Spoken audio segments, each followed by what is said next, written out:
Today, we're going to take a quick look at these cotton spandex shorts brought to you by Coofandy. The company did send them over and compensate me to make this video. So let's take a look at what they look like on.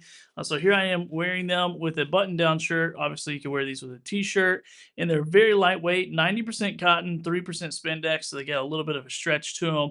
I'm 200 pounds, 5'9", and these things work great. Nice deep pockets on the front and a pocket here that buttons on the back. And always with Coofandy stuff, very good quality. So let's take an up close look at them.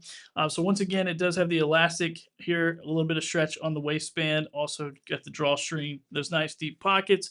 All the stitching and everything on these are always really great from Coofandy. You can just take them out and iron them or steam them.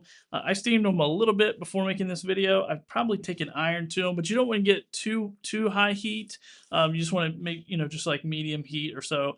You can machine wash them, but once again, you don't want them to get super high heat. So maybe even air drying them is going to get best results. But so far so good, very comfortable, and it does come with an extra button. So if you do pop the button off the back pocket, you do have an extra one. And once again, I'm about 200 pounds, 5'9", and these are size large, just for your reference. Hope this helps.